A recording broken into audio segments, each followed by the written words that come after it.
Welcome to Brave, the podcast where we make sales not just a job but a thrilling adventure. I'm David Pereira, your guide and host on this journey through the dynamic world of sales.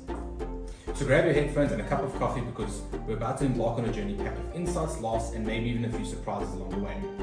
This is Brave, where sales meets excitement. Hi, and welcome to the Brave podcast again. My name's David, as you saw in that intro. Sorry, it was new. The intro thing that we did is new, so I'm still getting used to that. The topic for today that we're going to be covering is business-to-business technology sales, and that's, I think, quite a broad topic.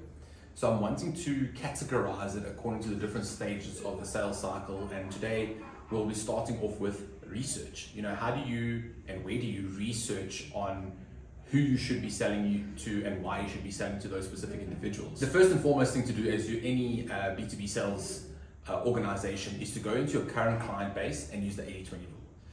In most organizations that we have come across, more often than not, 80% of your revenue comes from 20% of your clients. And the idea behind that is to go and interview those individuals and go and understand why. Why are they spending this type of money with you? Why do they keep on bringing money into you? And what are the core challenges that you're solving for them? Based on that, you can then start building a business persona, an ICP, which is an ideal customer profile. What is the type of company that you're going after, and who in that company are you going after, and why in both situations? If you can start sorting out that is the most important step in any marketing and or sales initiative. You need to know who you're going after and why, because if you can answer those two questions, you're already halfway there to capturing the ideal customer's attention as to what they want to see and what problems you're going to solve. So for example, if I had to go into one of our clients that we're working with at the moment, they had massive issues with employee engagement around training. Their employees weren't coming back, and this is a mine. They were having this issue. The guys were not getting trained correctly. They kept on forgetting, and the retention just wasn't there. So when they told us this challenge, we're like, okay guys, there's been a lot of stats, there's been a lot of studies around virtual reality training that people remember it a lot better, and your engagement is so much more that you can reduce costs around training, can you reduce the cost of retraining, and the retention rate is so much there. So the safety side and making sure people are following the process is so much better because they're literally repeating what they've already done.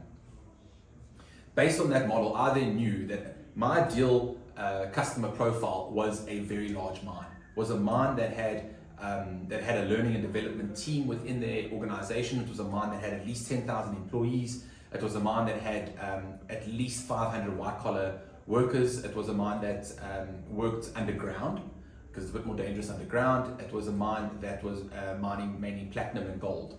So you can already see that I have brought down that ideal customer profile from just being a mine to being a very specific mine around gold and platinum. And yes, there's not that many organizations specifically in our markets that fit that profile, but even better, that means I'm going after less people, but I can be a lot more specific as to what problems I'm trying to solve for them.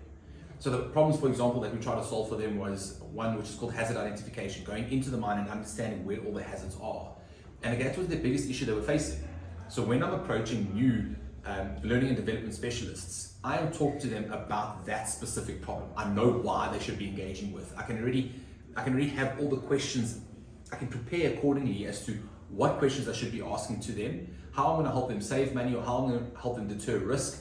What are the challenges that they're having? Is it a reporting challenge? And I can already come into that meeting pretty confident that I'm going to be pushing that deal along.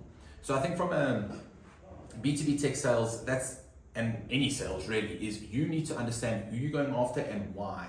And don't be scared about being niche. Being niche just means that there's less people that you're going after and you can fail quicker. I'd rather focus in on a specific target market for a period of 2 weeks to a month and focus in on, okay, why should you be engaging with us? And if all of them are negative, you know that there's no market there. So rather take that niche that you've created, throw it to the side, and then go after another niche. And you can just fail quick. It becomes a lot cheaper instead of going after these broad markets. I see it so often when guys are going after the business market that they make it so broad that you don't even know when you're failing. You're just going after, and you have no way of categorizing who you're meeting with, how you're meeting with them, whether it's worth meeting with them. Do these guys have money? Are they going to spend their money on this type of thing? So first step, guys, to summarize this one is run interviews with your clients so you can understand who that ideal target market is. And don't worry about being niche. Sometimes being niche is even better depending on the size of your business. That was step one. Thank you guys for watching this one. I will be continuing this on the different phases of the sales process and what to do next. Thanks.